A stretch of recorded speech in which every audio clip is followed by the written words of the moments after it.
السلام عليكم ورحمة الله وبركاته. وأنا هنا أدمركز تكبرتين ذكر وايدها يمشاكل ما شاء الله عاو وحدين سلا برجرام ير عن بطنين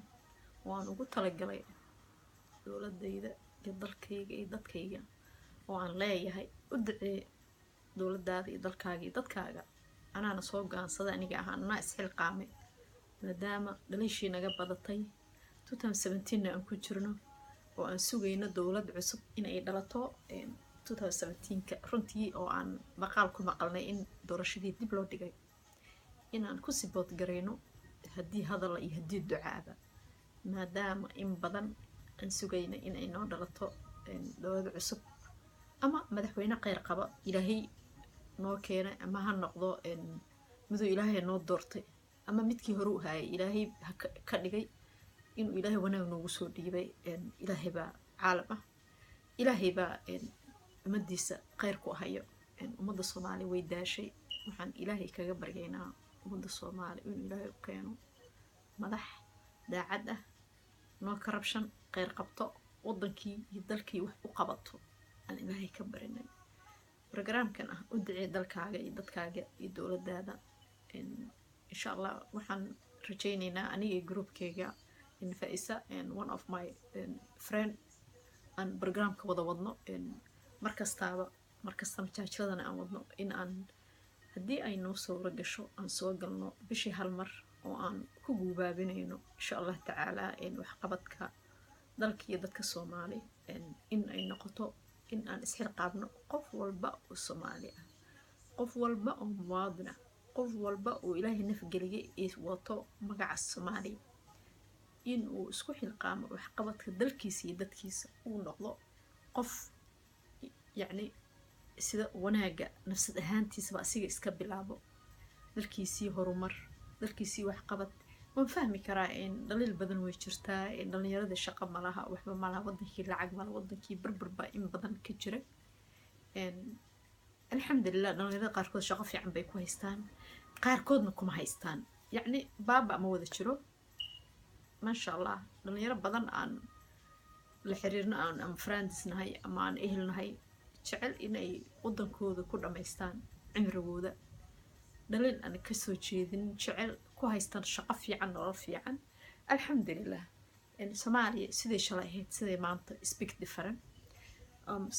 Soomaalidii hore yani nabadda iyo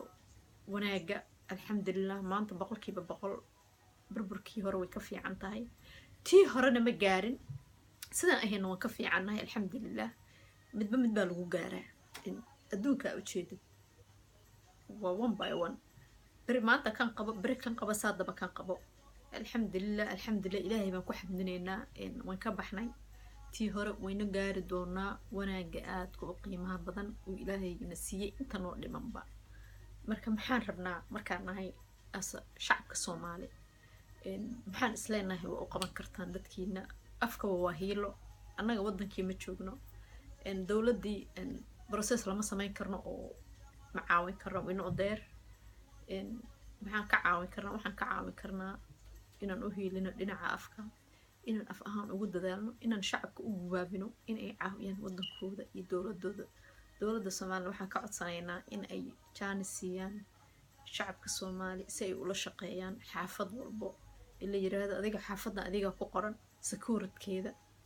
xaafad hebel adiga ku qoran securitykeeda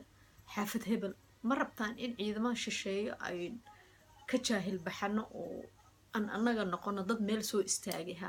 nabadaba annaga aan abuurno wiilbo dhalinyaro ah in lagu fangareeyo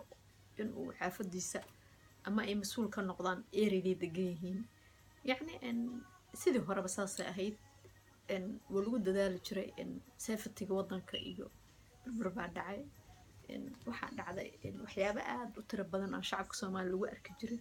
waxaa dhacday baahi badan waxaa dhacday dhibaato badan oo fahmi karnaa marka aniga waxaan leeyahay shacabka Soomaali dadaalka adinka naftiina ka bilaaba dowladana mid baan ka codsanayaa shacabka Soomaali iyo dowladdu inay isku xirmaan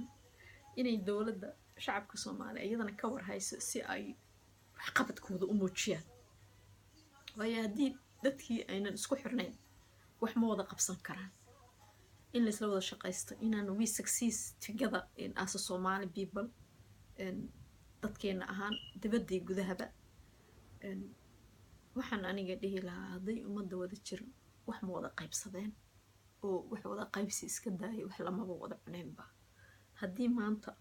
kasoo qabo kale one family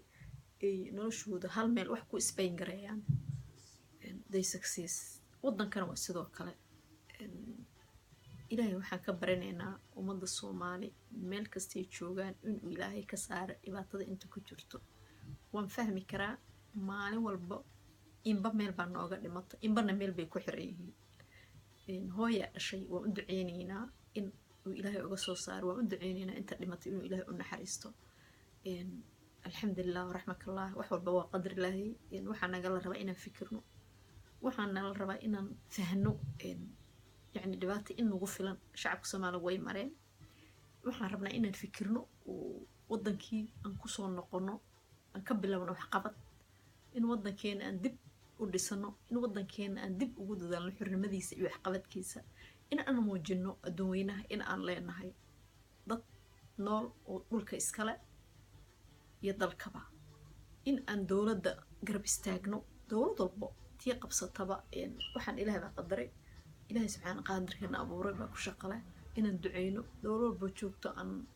تصنع وناجع وحقبتك إن يعني ضلك إضتك بقى يباهيين أيضا دولة إذا بقرش هذا وجارة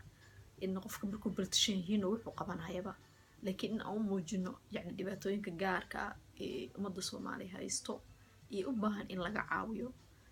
إن حافظوا بالله حلسارو وحقبت قلونية مركا أنا وإحنا هلكن وفدينا إن ندعينا دلكينا إنا أدعينا الدولة دينا إنا إلهي وحين كبرية سومالي اسكو حرانتو إن سيدا إن هو يو عرورتي ذا سيدا يعني إن قري يترركو ذا تاغن إنا أن نقونا ضد وذا تاغن وحو ذا قبصدا يعني قواد له سيدا أن أول بعالم كو آهين وكلا انت بربركي كوريه